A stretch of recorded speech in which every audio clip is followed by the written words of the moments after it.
अध्यक्ष, वैज्ञानिकगण, शिक्षकगण, गैर शिक्षकगण, प्रिय विद्यार्थी, सेवानिवृत्त अधिकारीगण, कुछ प्रण लेते हैं, कुछ संकल्प करते हैं। आपकी तरह मैं भी कुछ ऐसे प्रण संकल्प लेता हूँ। बड़े सीधे साधे और में कुछ और भी जुड़ते रहते हैं, जैसे success needs time, so keep going. सहज पके सो मीठा होए, न काहू से दोस्ती न काहू से बैर, चंद्र रे 15 पोला रे 16, और the best is yet to come. वैसे स्वामी विवेकानंद जी ने कहा है कि हर पल और हर रात के बाद जब एक सुबह होती है तो एक नया जीवन होता है, और इसलिए कोई भी दिवस, कोई भी त्योहार उसका एक अंग भी है। वैसे शैक्षणिक क्षेत्र में अगर हम देखें तो हमने अपना शैक्षणिक कार्यक्रम उसमें काफ़ी सुधार लाया, काफ़ी ज़्यादा उसको रेगुलेट किया। अनुसंधान के क्षेत्र में देखें तो बहुत बहुत बड़ी परियोजनाएं हमने दी, और काफ़ी परियोजनाएं आई भी, और काफ़ी अच्छे अच्छे रिसर्च आर्टिकल्स भी हमने दिए। और प्रसार में अगर हम देखें तो हम बहुत कोशिश करने के बाद हिमाचल के ऑलमोस्ट हर कॉर्नर कोने में थे, किसानों से मिले, बागवानों से मिले, पशुपालकों से मिले और उनको सलाह दी। और हिमाचल प्रदेश कृषि विश्वविद्यालय के कारण ही कई किसानों को, बागवानों को राष्ट्रीय और अंतर्राष्ट्रीय स्तर पर पुरस्कृत भी किया गया। इंफ्रास्ट्रक्चर के डेवलपमेंट के बारे में अगर हम देखें तो उसमें तो हमने बहुत ही आगे बढ़कर बहुत अच्छे अच्छे काम किए, ताकि विश्वविद्यालय का एक नया रूप अब सामने आया। ये सारे के सारे क्रांतिकारी कदम हैं और ये चल रहे हैं, और इसके लिए हम सबको हमारे प्रिय कुलपति प्रोफेसर हरेंद्र कुमार चौधरी जी का स्नेह, उनका वो मंत्र सबका साथ, सबका विकास, सबका प्रयास के साथ हम इसको लेकर के आगे बढ़ रहे हैं। और हमें धन्यवादी होना चाहिए कि उनका ये मार्गदर्शन हमें निरंतर मिलता रहता है, और कृषि विश्वविद्यालय इस तरह लेने हैं। मैं कुछ पंक्तियां आपसे साझा करना चाहूँगा। गतिशील करो चरणों को, मंजिल दूर नहीं, काल चक्र गतिमान है, किसी का दास नहीं। जीवन के हर पल को सार्थक करना है हमको, क्योंकि सांसों का पल भर का विश्वास नहीं। हम सबको मालूम है कि वीसी साहब के सतत मार्गदर्शन में, उनके अथक प्रयासों में हमने कई आयाम, कई उपलब्धियां हासिल की हैं। कुछ करना है, कुछ पाना है, कुछ कर दिखाना है। इस दुनिया में इस विश्वविद्यालय का नाम कमाना है। बहुत से सपने हैं दिल में और बहुत से अरमान हैं। बहुत कुछ करना है इस ज़िंदगी में, आसमां को छूना है, मंजिलों को पाना है। हौसले से अपने मंजिल, अपने कदम मंजिल की ओर बढ़ाना है। मुझे खुद पे नहीं, विश्वविद्यालय के हर वर्ग पर पूरा विश्वास है कि इस विश्वविद्यालय को विश्व में नंबर 1 बनाना। विभागाध्यक्ष, वैज्ञानिक, मेडिकल ऑफिसर, संयुक्त निदेशक सूचना एवं जनसंपर्क और उनके सहयोगी, हमारे विद्यार्थी, गैर शिक्षक कर्मचारी, सेवानिवृत्त कर्मचारी, और इस मंच से मैं नहीं भूलूंगा अपने किसानों को, बागवानों को, पशुपालकों को, प्रदेश सरकार को और भारत सरकार को, ICR को। आप सबको 2023 के आगमन पर बहुत बहुत बधाई और शुभकामनाएं।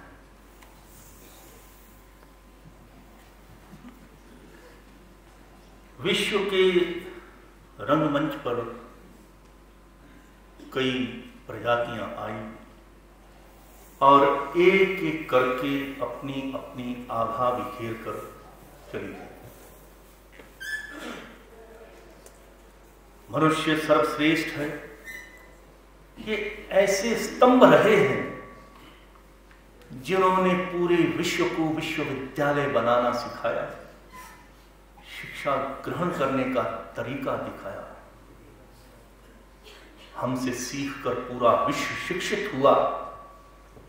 भारतवर्ष हमेशा अग्रणी रहा, अग्रणी रहेगा। तक्षशिला और नालंदा को कोई भूल नहीं सकता। हमारे संतों महात्माओं की शक्ति को कोई भूल नहीं सकता। भारतवर्ष की उस धरोहर को कोई भुला नहीं सकता। कभी हम दबे रहे, कभी हम उठे रहे, कभी हम जागृत रहे। धीरे धीरे बदलाव आया। आज भारतवर्ष का प्रारूप बदला बदला सा नजर आ रहा है। और उस कड़ी में हम भी शामिल हैं एक एग्रीकल्चरल यूनिवर्सिटी के मायने।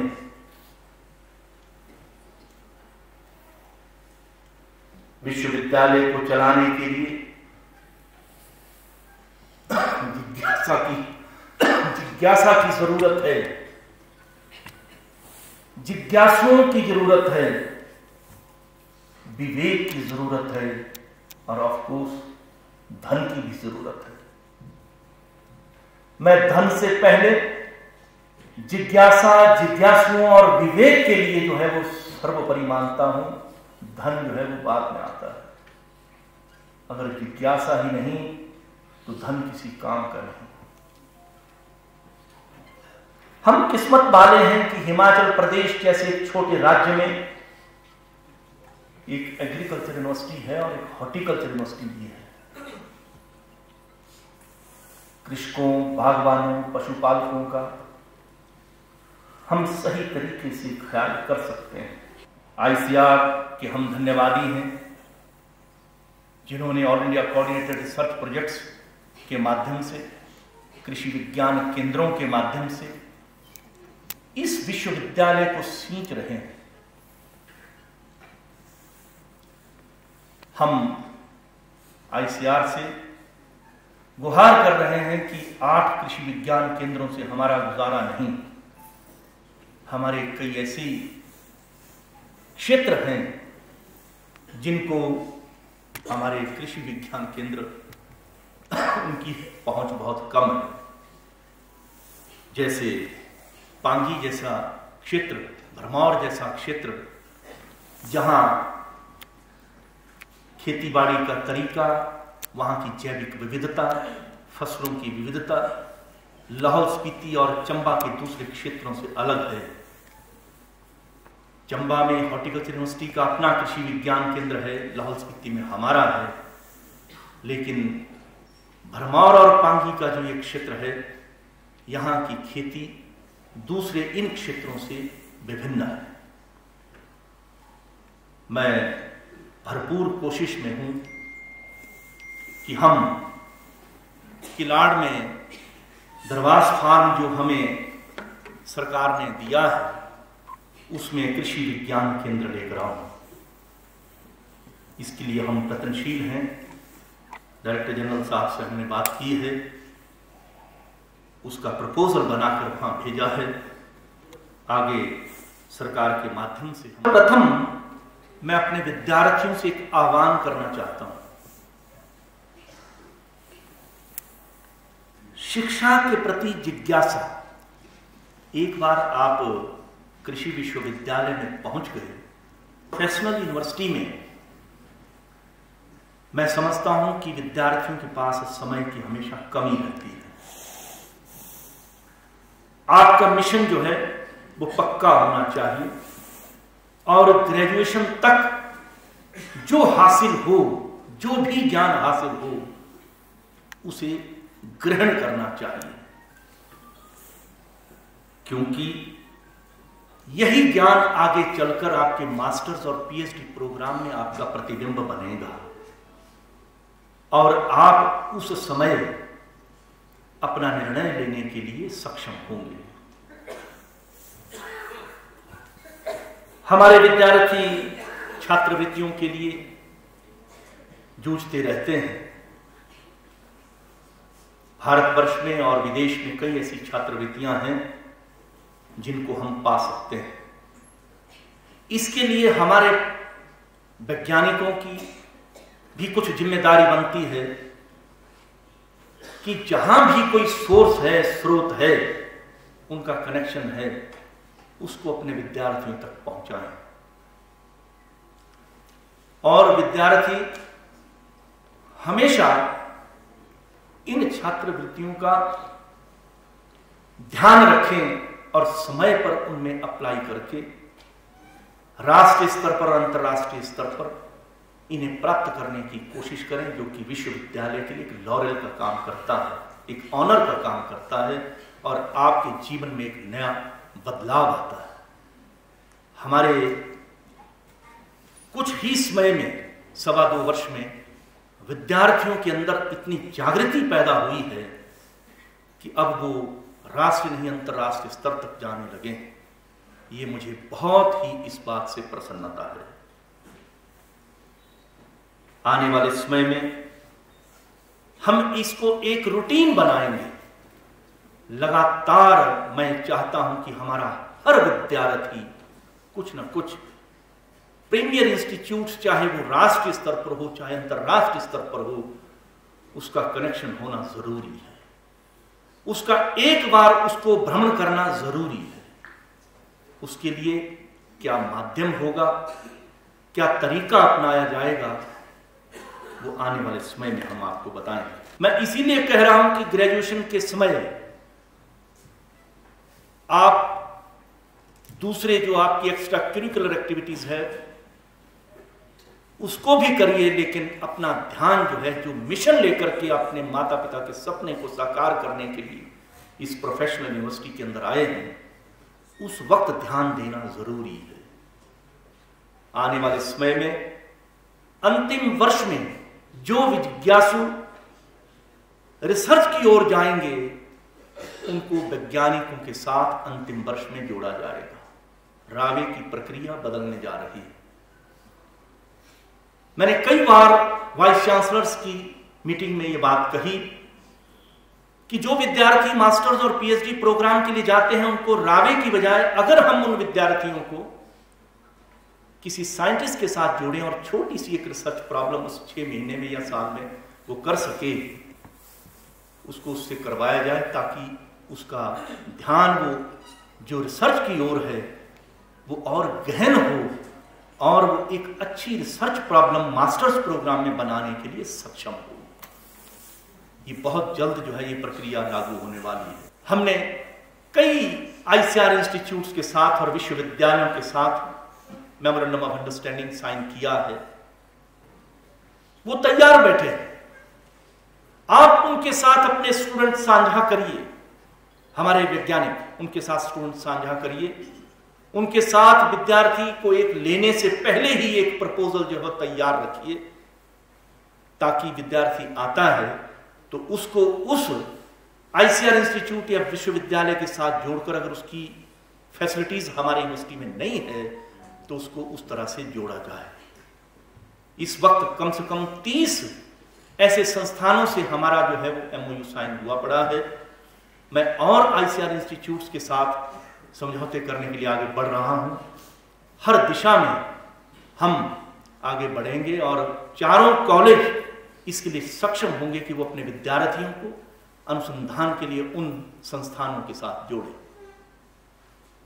वो शिक्षा यहां ग्रहण करेगा लेकिन अनुसंधान वहां करेगा। उसके लिए व्यवस्था अनुसंधान के लिए वो लोग करेंगे। उसकी एक प्रणाली हमने तैयार कर दी है। मैं समझता हूं कि यही एक तरीका है जिससे आप उनकी शक्ति का भी इस्तेमाल कर सकते हैं और अपने स्टूडेंट को एक अवसर भी प्रदान कर सकते हैं कि वो राष्ट्रीय स्तर पर अंतरराष्ट्रीय प्रतिस्पर्धा को देखते हुए वो ऐसी रिसर्च प्रॉब्लम बनाए जिसका महत्व जो है वो ग्लोबली है। जहां तक एंटरप्रेन्योरशिप की बात है,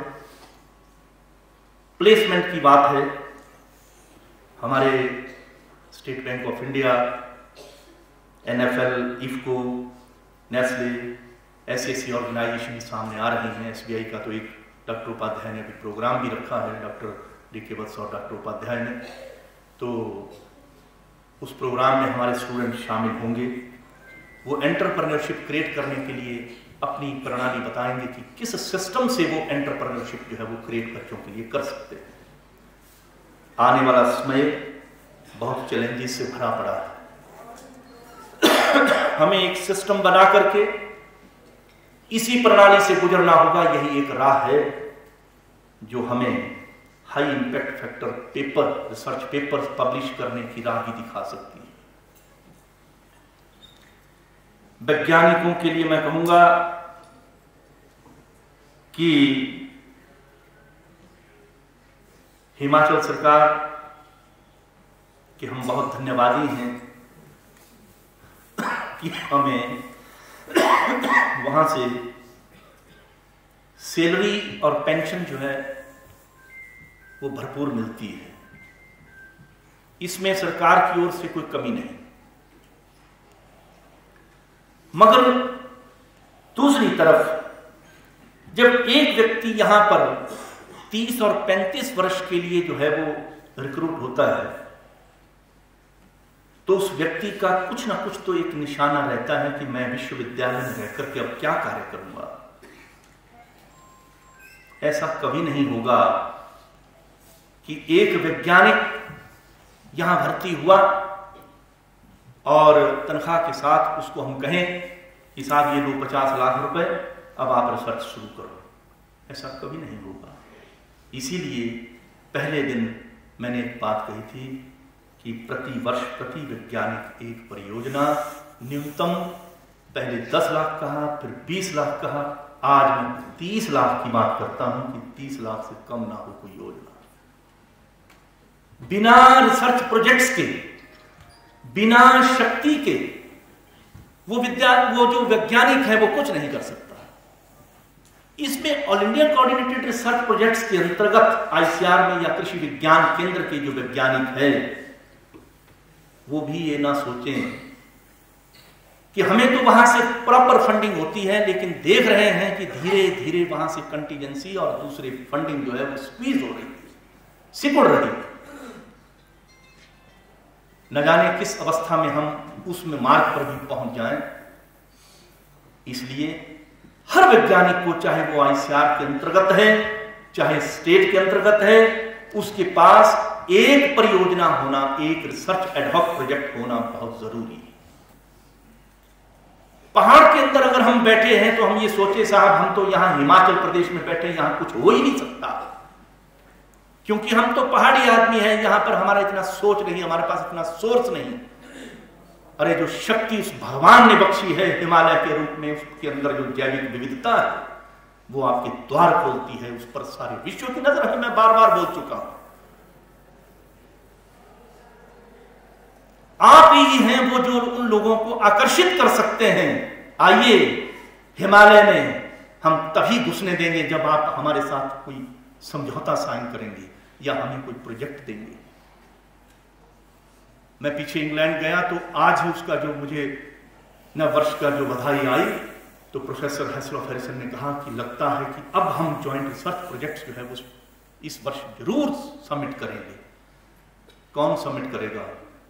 HK चौधरी तो अब करने से रहा, मेरा वक्त निकल गया। मैं एक नया जो है वो आयाम स्थापित कर सकता हूं, द्वार खोल सकता हूं, लेकिन घुसने का काम तो वैज्ञानिक करेंगे, विद्यार्थी करेंगे। इसलिए हमारा जागरूक होना बहुत जरूरी है। अप्रूवल ली है कि वर्ष भर में जिसका फर्स्ट, सेकंड और थर्ड इंपैक्ट फैक्टर का पेपर पूरे विश्वविद्यालय में होगा, चाहे वो 10 लोग हैं, चाहे 20 लोग हैं, सबको प्रशस्ति पत्र जो है वो दिया जाएगा। उसके लिए एक अलग प्रोग्राम हम करेंगे। पर आपकी नॉलेज के लिए मैं बता दूं कि पिछले वर्ष मैंने और मेरे ग्रुप ने हमने नेचर फूड में पेपर पब्लिश किया जिसका इंपैक्ट फैक्टर 20.43 है।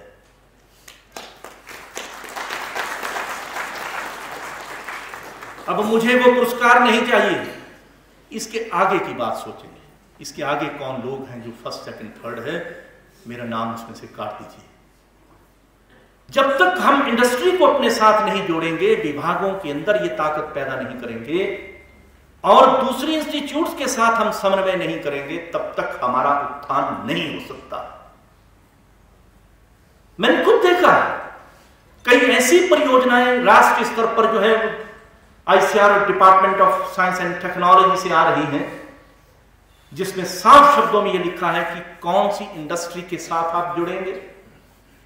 एक पीएचडी स्टूडेंट जो है उसको रिसर्च प्रॉब्लम दीजिए, उसको अच्छा फेलोशिप देंगे, लेकिन कौन सी इंडस्ट्री, किस उद्योग के साथ आप जुड़ेंगे, कौन इंडस्ट्री जो है आपको जो है आपके साथ शामिल है।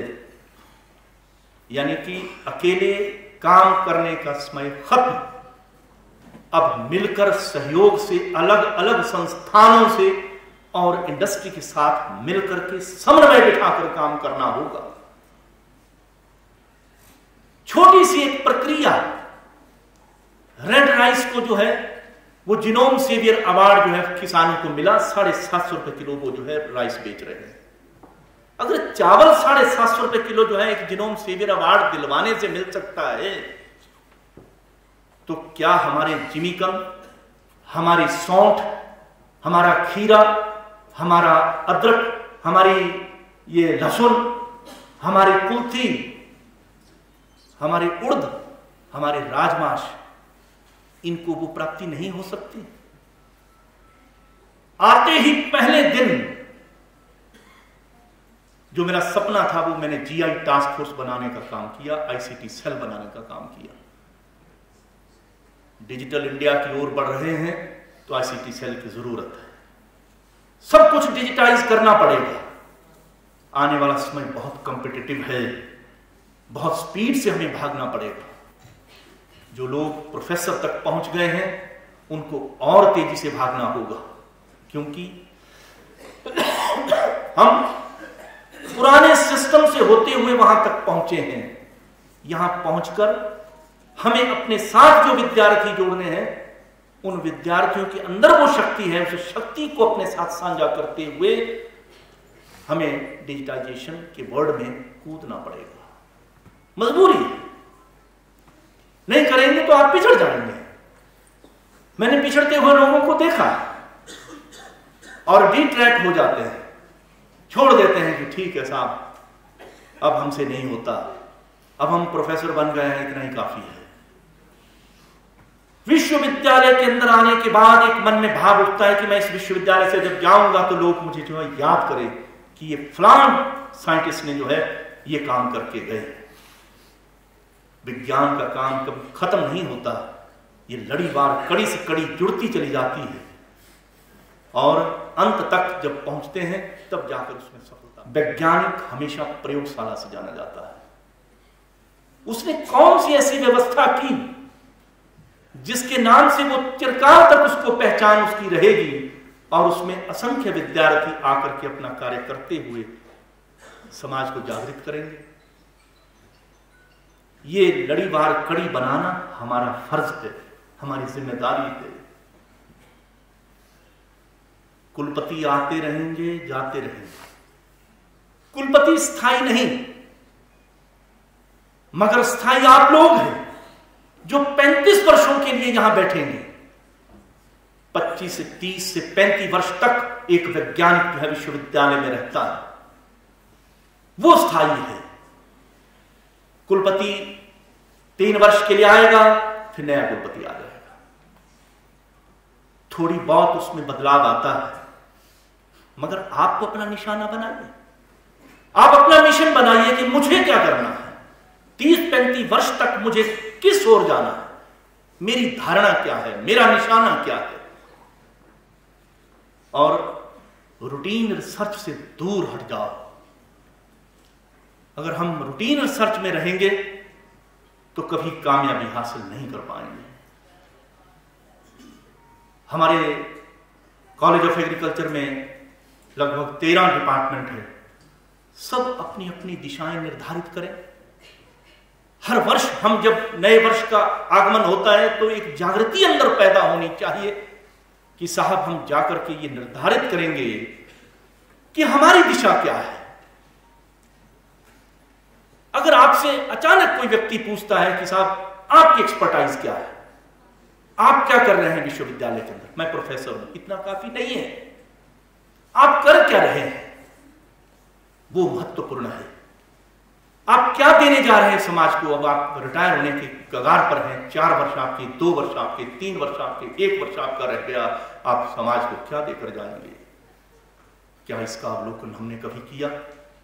हमारा कोई भी प्रोफेसर रिटायर हो, कोई साइंटिस्ट रिटायर हो, जाने से पहले यह जरूरी नहीं कि एकदम वो 6 महीने के अंदर, जाने से 6 महीने के अंदर कभी भी यूनिवर्सिटी स्तर पर एक ऐसा लेक्चर दे कि मेरी जर्नी यहां से शुरू हुई और यहां तक मैं पहुंचा, इससे आगे ये वेतन मैं दूसरे को सौंपने जा रहा।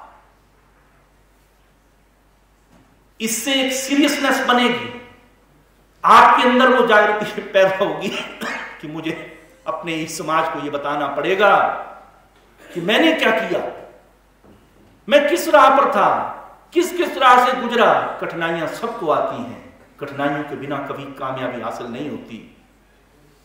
मैंने ऐसे बच्चों को, परिवारों को देखा है जहां स्पून फीडिंग होती है, लोग काम ही नहीं करते हैं। कितनी भी शिक्षा उच्च तक वो पहुंच जाएं, वो हमेशा अपने माँ बाप की तरफ देखते रहते हैं कि पैसा माँ बाप के पास खूब है, अगर काम भी नहीं भी करेंगे तब भी काम चल जाएगा। लेकिन मैं हमेशा 99.99% मैंने उन्हीं लोगों को उठते देखा जिन्होंने अपने, ये गिट्टे कहते हैं, गिट्टे गोडे, जिन्होंने घस दिए, मुश्किलातों का जिन्होंने सामना किया, उन्होंने ही कामयाबी पाई और जीवन का आनंद लिया और समाज के वो प्रेरणा स्रोत बने। आप देख लीजिए इतिहास खोल करके, वही लोग कामयाब हुए जो धीरे धीरे इस प्रक्रिया से गुजरे। सब कुछ हमारे दरवाजे पर हो ऐसा कभी नहीं हो सकता, सब कुछ हमें प्राप्त हो ये कभी हो नहीं सकता। मैं अगला वर्ष मिलेट ईयर के रूप में, जो ये वर्ष चल रहा है आज से, ये मिलेट ईयर के रूप में, इंटरनेशनल मिलेट ईयर के रूप में मनाया जा रहा है। आपका कुलपति पहले से ही सजग है। 2 महीने पहले ही मैंने Indian Institute of millet research Hyderabad से समझौता किया कि हिमाचल प्रदेश जो है वो माइनर मिलेट से भरा पड़ा है। यहां 4 महत्वपूर्ण मिलेट यहां पर उगाए जाते हैं। हम उन मिलेट्स को किस तरह से राष्ट्रीय स्तर पर, अंतरराष्ट्रीय स्तर पर ला सकते हैं, ये Indian Institute of millet research तय करेगी। Indian Institute of millet research के डायरेक्टर ने मुझे कहा कि आओ मिलकर ज्वाइंट रिसर्च प्रोजेक्ट्स लिखें, अपने स्टूडेंट्स को हमारे साथ जोड़ें। हमारे पास वो मशीनरी है जो आपके पास नहीं है, आपके जर्म प्लान की प्रोफाइलिंग हम करेंगे। लोगों की ये पुकार है, आप विद्यार्थी दीजिए, हमारे साथ जोड़िए, हम साझा करेंगे अनुसंधान, उनको विद्यार्थी मिलेगा, आपको रिसर्च मिलेगी और आपका पैसा भी नहीं लगेगा। कई वॉलंटियर सेंटर IPR के माध्यम से, Indian Institute of policy research, IIMR के माध्यम से, IAWR के माध्यम से हम कई वॉलंटियर सेंटर जो है लेने जा रहे हैं और लिए हैं। कई वर्षों से वैज्ञानिक नहीं थे, आज वहां 2 वैज्ञानिक है, कहते क्या करें।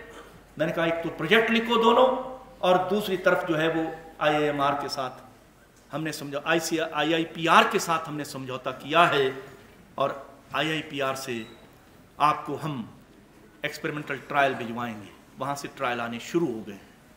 पिछले 1 वर्ष से वहां ट्रायल लगे और पैसा भी मिला।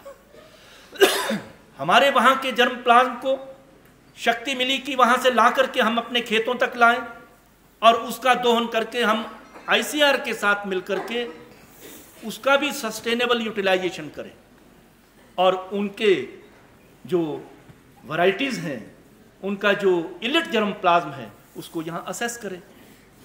हमारे इसमें किसी विद्यार्थी को जोड़ा जाए, चाहे वो प्लांट ब्रीडिंग है, एग्रोनॉमी है, पैथोलॉजी है, एंटोमोलॉजी है, सॉइल साइंस है, कोई भी है, तभी ये संभव है।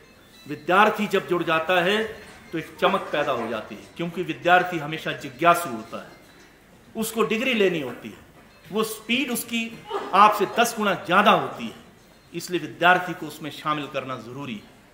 उसको उसमें अगर आपके पास रिसर्च प्रोजेक्ट है तो उसमें उसको फेलोशिप भी दिया जा सकता है।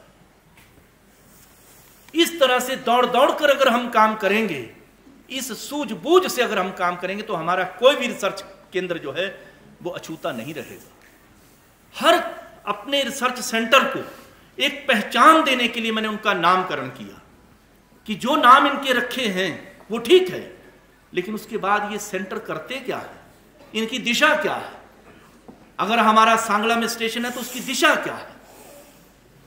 वो mountain agriculture research and extension centre है, लेकिन किसका एग्रीकल्चर एंड एक्सटेंशन सेंटर है? वो काला जीरा और सैफरन फार्म वो रहा है, वो रहेगा। मैंने कहा इसको मॉडल फार्म जो है काला जीरा और सैफरन फार्म हम कहेंगे, दूसरे फार्म को जो है यहां सीड प्रोडक्शन फार्म हम कहेंगे, तीसरे फार्म को इसमें हम लूसर्न का सीड पैदा करेंगे। और उसको उसकी आवाज उठाते ही हमें अभी हमने जो है Indian Institute of Sugarcane Research के साथ समझौता किया, जिन्होंने कहा कि शुगर बीट के लिए, सीड प्रोडक्शन के लिए हम ये शक्ति आपको देते हैं। उसके साथ समझौता किया। अब सीड उसका शुगर बीट का हम बनाएंगे। हिमालय में कुछ ऐसी शक्ति है जो हम ही कर सकते हैं, दूसरे लोग नहीं कर सकते। हमारी उसके लिए आइडेंटिटी है, पहचान है। उसी में हमारे वैज्ञानिक कुछ रिसर्च परियोजनाएं ऐसी बनाए और अपने बच्चों को ऐसे रिसर्च प्रोजेक्ट्स दें कि उनका काम भी हो, किसान का काम भी हो, हिमालय का काम भी हो, संरक्षण का काम भी हो और रिसर्च पब्लिकेशन भी अच्छी हो। मुझे बहुत खुशी है कि एक आह्वान शुरू में करने के बाद जो 6 नास रेटिंग तक हम रुके रहते थे, आज 9 और 10 पर हम पहुंच गए। किसने किया? आपने किया। आपने ही जागृति अपने अंदर लाई कि हम करेंगे इसको, और आपने जो है अच्छी क्वालिटी के पेपर पब्लिश करना शुरू कर दिया। 6 और 7 के पेपर जो है अब नंबर कम है, 8 और 9 का मैं देख रहा था, पिछले वर्ष के पेपर ज्यादा है। इसी तरह हमारी वेटरनरी यूनिवर्सिटीज हैं, फूड साइंस एंड टेक्नोलॉजी के प्रोग्राम हैं, हमारे बेसिक साइंस के प्रोग्राम हैं, फंडामेंटल रिसर्च। मैं ये नहीं कहता कि आप सिर्फ निच बेस्ड प्रैक्टिकल ओरिएंटेड उसी में लगे रहो। कई बार क्या होता है कि फंडामेंटल रिसर्च जो आप करते हैं उसके दूरगामी परिणाम होते हैं। उसका परिणाम आज नहीं, 20 वर्षों के बाद आएगा। लेकिन किसी भी विश्वविद्यालय को फंडामेंटल रिसर्च भी बहुत जरूरी है। इसलिए आप फंडामेंटल रिसर्च का भी ध्यान रखिए और प्रैक्टिकल ओरिएंटेड रिसर्च का भी ध्यान रखिए, अपने जन्म प्लान प्रबंधन का भी ध्यान रखिए। गैर शिक्षक कर्मचारी अपना ये सोचते होंगे कि साहब ये तो वैज्ञानिकों का काम है इनोवेशन लाना, नवानवेश, ये हमारा काम नहीं है, हम तो फाइलें करेंगे बस। नहीं, आप भी नवानवेश लाएंगे, आप भी इनोवेशन कर सकते हैं। क्या कभी आपने ये सोचा कि एक व्यक्ति जो सिस्टमैटिक है, टाइम बाउंड है, पंक्चुअल है, उन लोगों के लिए वरिड है, चिंतित है, जिनकी फाइलें उसके पास पड़ी हैं, वो इतना चुस्त दुरुस्त अपने ऑफिस को रखता है, अपनी सीट को रखता है कि जैसे ही कोई वैज्ञानिक या व्यक्ति वहां पहुंचता है वो उसको सही जवाब देता है और सही मार्ग पर डालता है। क्योंकि वैज्ञानिकों को ये मिनिस्ट्रियल का काम नहीं आता है, उनको ये दाव पेच नहीं आते, उनको सिर्फ विज्ञान देखना है, अपने विद्यार्थी देखने हैं। पढ़ाई, अनुसंधान और प्रसार से आगे उनको नहीं मालूम। ये शक्ति जो है वो हमारे गैर शिक्षक कर्मचारियों से मिलती है, मिनिस्ट्रियल स्टाफ से मिलती है। कई ऐसे लोग हैं जिन्होंने नाम कमाया है, तनख्वाह तो उनको भी बराबर मिलती है, लेकिन समाज के अंदर उनका नाम आदर से लिया जाता है।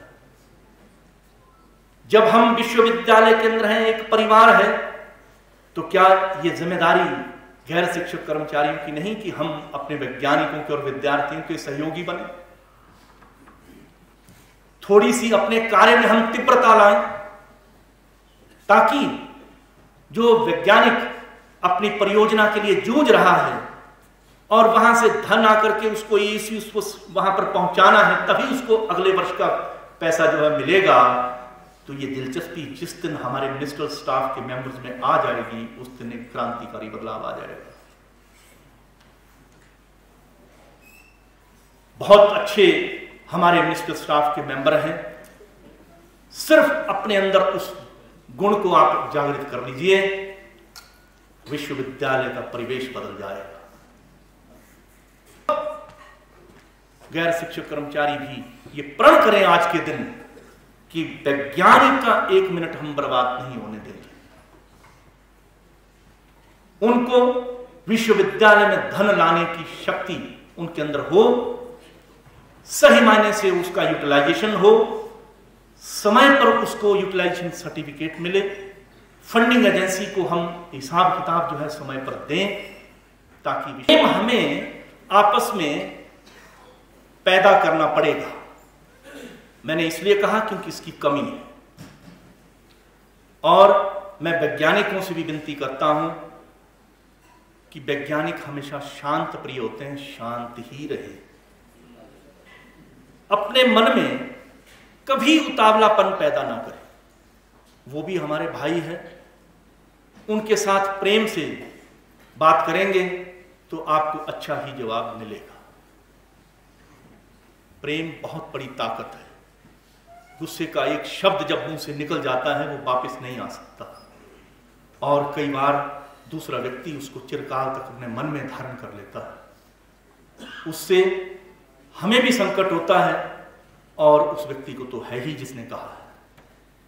क्यों ना हम सब एक है, एक परिवार है, क्यों ना हम मिलकर के सहयोग से और एक प्रेरणा स्रोत बन करके, क्या समझते हैं कि अगर एक वैज्ञानिक जो है एक वैरायटी लेकर के या एक इनोवेशन या एक रिकमेंडेशन लेकर आता है तो उसमें गैर शिक्षक कर्मचारी का सहयोग नहीं है।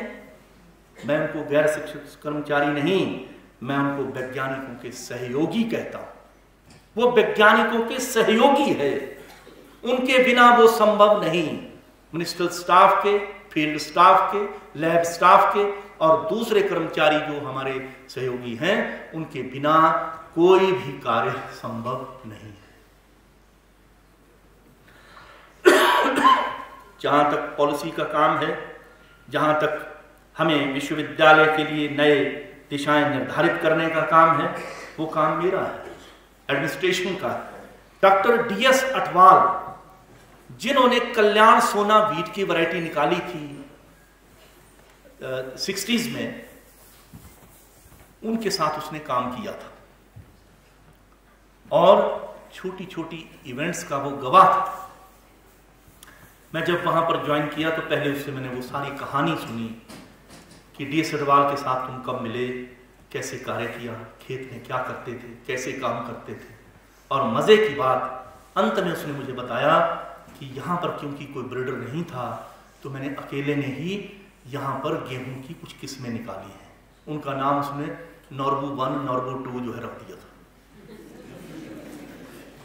मैंने कहा भाई मेरी तो यहाँ जरूरत ही नहीं थी, यहाँ तो नॉर्बो गर्ल से नहीं काफी था। पर मेरे अंदर एक भाव पैदा हुआ कि देखो इस फील्ड स्टाफ के मेंबर को और लाहौल स्पीति के व्यक्ति को, कि रिमोटेस्ट एरिया, ट्राइबल एरिया का व्यक्ति वो जाकर के लुधियाना में काम करता और यहाँ आकर के उसके अंदर ये जागृति पैदा हुई कि अगर ब्रीडर नहीं आएगा तो इस तरह से सिलेक्शन करते हैं, मैं ही कर लूंगा। और वो कर रहा था और वो अच्छी लाइंस थी, लेकिन वो उनमें डिजीज आ गया, वो एक प्रॉब्लम थी, लेकिन वैसे वो अच्छी लाइंस उसने चूज कर रखी। अगर ट्राइबल एरिया से होकर के अगर ऐसा कार्य कर सकता है, हम तो पालमपुर में बैठे हैं, तो क्या हमारा फील्ड स्टाफ और लैब स्टाफ इनोवेशन नहीं कर सकता? और नहीं, कम से कम मैंने कई बार देखा, हम जब स्लाइड्स बनाते हैं उसमें कुछ भी मटेरियल उस पर रख करके क्रश करके उसके बाद उसको जब देख लेते हैं फिर स्लाइड को बाहर रख देते हैं, ग्लास स्लाइड को, उसको धोने का काम हमारे लैब का स्टाफ जब करता है, स्पोर्टिंग स्टाफ, तो उसको सही ढंग से धोना भी एक इनोवेशन है। नहीं तो पिछले सैंपल का अवशेष अगर उस पर रहता है तो आपकी रिसर्च अधूरी है, आप गलत दिशा में जा रहे हैं। छोटे छोटे काम जो है उसमें दिल से, हृदय से कि मेरा है, मेरे घर का है, इसमें मैं अगर सफाई ठीक से नहीं करूंगा तो वैज्ञानिक का काम फेल हो जाएगा। ये धारणा जब मन में आपके आ जाएगी तो मैं समझता हूं कि इनोवेशन होगी।